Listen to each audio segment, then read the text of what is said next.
자, 안녕하세요. 연주쌤의 거꾸로 기술 과정. 자, 2학기 시작해 보겠습니다. 자, 2학기는 기술과 관련된 부분에 대해서 공부할 건데요. 오늘은 정보통신 기술의 2회편입니다. 자, 오늘의 학습 목표 볼까요? 오늘 학습 목표는 정보통신 기술의 의미와 특성에 대해서도 같이 우리 배워볼 거고요. 자, 그 다음에 두 번째로 정보통신 기술의 시스템에 대해서도 우리가 배워보도록 하겠습니다. 자, 먼저 정보통신 기술이라는 게 뭔지 알기 위해서 먼저 정보통신이라는 것이 뭔지부터 설명을 좀 할게요. 자, 정보통신이라고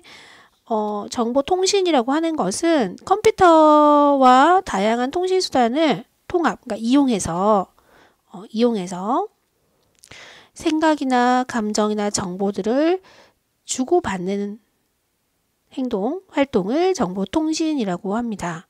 자, 정보통신 얘기할 때 좀 여러분이 기억해야 될 거, 보통 우리가 이제 여기 생각이나 감정이나 정보 등을 주고받는다고 했는데, 그럼 정보라고 하는 게 뭐냐라고 하는 것을 알아야죠.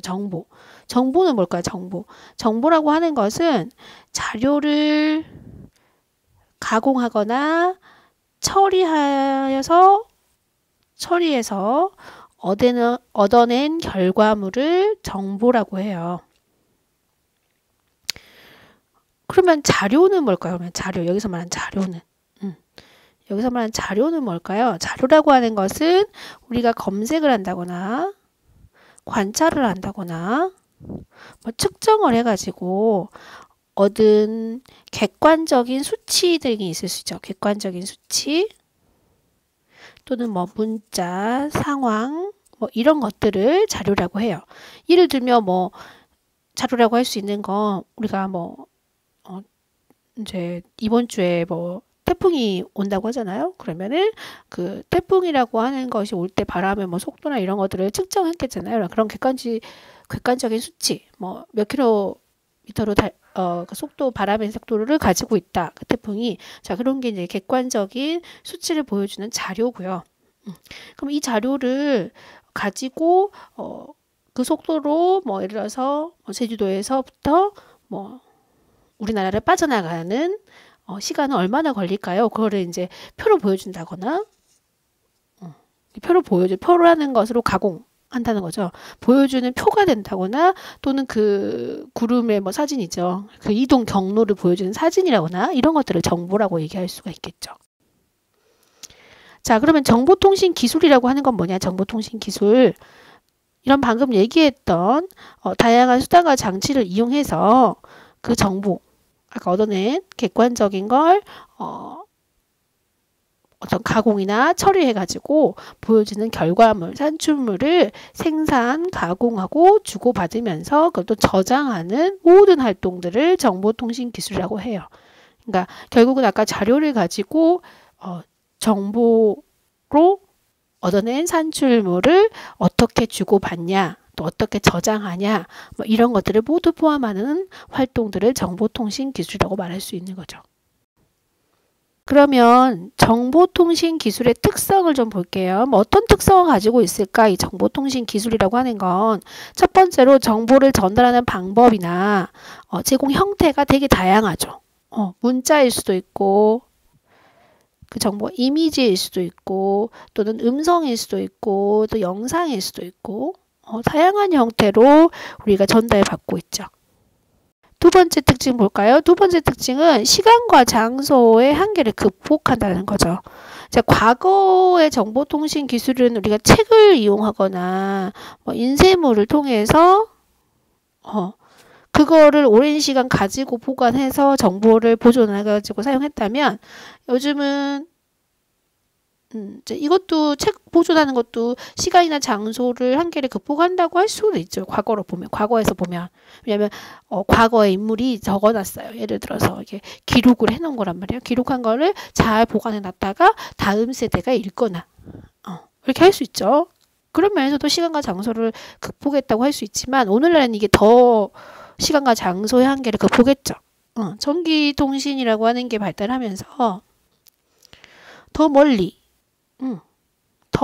있는 사람들 똑같은 동시에 더 빠르게 시간과 공간의 제약을 받지 않고 똑같은 정보를 얻어낼 수 있는 이런 특성을 가지게 됐죠. 자, 세 번째 특징은요. 사회 발달에 영향을 준다는 거예요. 이 정보통신 기술이. 우리 여러분들이 많이 사용하는 SNS 이걸로 뭐 해요? 많이. 친구들과 대화도 하고 내가 잘 모르는 사람하고도 어떤 정보를 공유할 수도 있고 또는 뭐 사회에서 이루어지는 모든 활동에 참여할 수도 있고 요즘 뭐 국민청원도 SNS로 많이 하잖아요. 자, 그러니까 국민으로서의 뭐 권리나 이런 것들을 펼칠 수 있는 것도 SNS 통해서 참여할 수 있고요. 그러니까 뭐 뭔가 우리가 우리의 주장이나 우리의 의견을 자유롭게 얘기할 수 있는 걸로 바뀌었죠. 정보통신 기술이 그걸 영향을 미친 거죠. 자, 그리고 또 뭐 우리가 인터넷으로 우리 뭐 물건 구매하잖아요. 이것도 역시 사회 현상으로 바뀌었죠. 우리가 직접 가가지고 오프라인에서 물건을 사는 것보다 인터넷 구매나 쇼핑, 홈쇼핑 뭐 이런 것들 통해서 구매하는 게 늘었고요. 그 다음에 우리 또 요즘 스마트폰 자체가 현금을 굳이 들고 가지 않아도 스마트폰 자체가 결제할 수 있는 기능을 갖죠. 뭐 삼성페이라든지 뭐 네이버페이, 카카오페이, 뭐 페이페이 뭐 이런 페이들이 있잖아요. 자, 이런 것들이 정보통신 기술이 발달하면서 생겨난 현상이죠. 사회로. 자, 그 다음 특징 볼까요? 그 다음 특징은 정보통신 기술이라고 하는 것은 약속된 신호체계를 사용해야 한다는 거예요. 자, 예를 들어서 정보를 주고자 하는 사람과 받고자 하는 사람이 언어가 안 통하면 네, 그러니까 말 그대로 다른 말로 하면 약속된 신호가 아닌 거죠. 자, 예를 들어서 우리는 한국말로 미국에 있는 영어만 알고 있는 사람한테 한국말로만 전달을 했을 때 그 사람이 그걸 정보를 못 받잖아, 제대로. 그러니까 약속된 신호체계, 그러니까 뭐 요즘은 우리가 보낸 뭐 한국어를 번역해주는 어떤 정보통신 기술이 있어서 그걸 통해서 이거를 그들의 언어로 바꿔줬기 때문에 이해가 되는 거잖아요. 그러니까 약속된 언어나 약속된 문자, 약속된 데이터 등을 주고받을 수 있는 신호체계가 필요하다는 거죠. 자, 이런 특징들을 가지고 있고요. 또 그 다음 특징 볼게요. 다른 기술과 융합해서 발달한다. 이제 모든 이제 기술에 대해서 얘기할 때는 다른 기술과 접목할 수 있다고 생각해요. 자, 제조 기술. 요즘 그 3D 프린터 들어봤죠, 우리가? 뭔가 물건을 제작하는 데 있어서 우리가 어떤 이 전기 3D라고 하는 어떤 정보통신 기술을 이용해 가지고 더 쉽게 더 빨리 만들어낼 수 있는 거. 자, 제조 기술과 정보통신 기술을 융합한 거라고 할 수가 있겠죠. 자, 그다음에 건설. 요즘 건설도 그 옛날에는 설계도를 직접 그렸잖아요. 설계도를 작성했다면 지금은 캐드라고 해가지고 전기, 전자, 컴퓨터로 하는 설계 프로그램이 있죠. 자, 이런 것들 또는 뭐 수송 기술도 마찬가지. 우리가 뭔가 우주라든지 다른 나라라든지 이런 데에 갈 수 있는 것도 화상, 뭐 캠, 또 드론 뭐 이런 것들을 이용해 가지고 직접 그거를 촬영할 수 있죠. 사람이 가지 않아도. 여러 가지 이런 등등 다른 기술들과 융합해서 발달한다라는 특성을 가져요. 자, 그럼 모든 기술은 시스템이라고 하는 걸 거쳐가지고 이게 과정 체계를 이루고 구성되는데, 자, 정보통신 기술도 마찬가지 시스템이라고 하는 것을 가지고 있겠죠. 자, 기본적으로 시스템이라고 하는 건 투입이 있어요. 자, 어딘가에 뭔가를 투입하고 그 안에서 어떤 과정을 거친 다음에 나오는 어떤 산출물이 있거든요. 그 산출물이 우리가 원하는 대로 됐는지를 확인하고 다시 피드백해주는. 자, 요즘 피드백 영어니까 이거를 좀 우리말로 하면은 되먹임이라고 표현하거든요. 피드백해주는 이 과정, 시스템을 가지고 있어요. 자, 그러면 시스템 과정을 자세히 볼게요. 정보통신기술 시스템이라고 하는 건 투입해서 이루어질 수 있는 거 뭐가 있을까요? 자, 생산해야 될 정보인 문자라든지 이미지, 뭐 영상, 데이터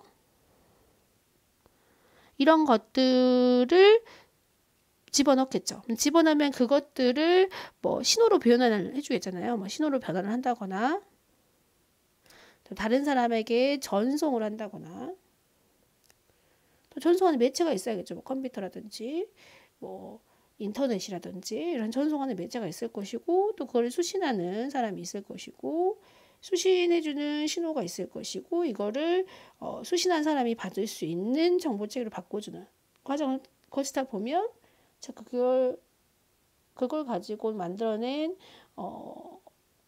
산출물이 있겠죠.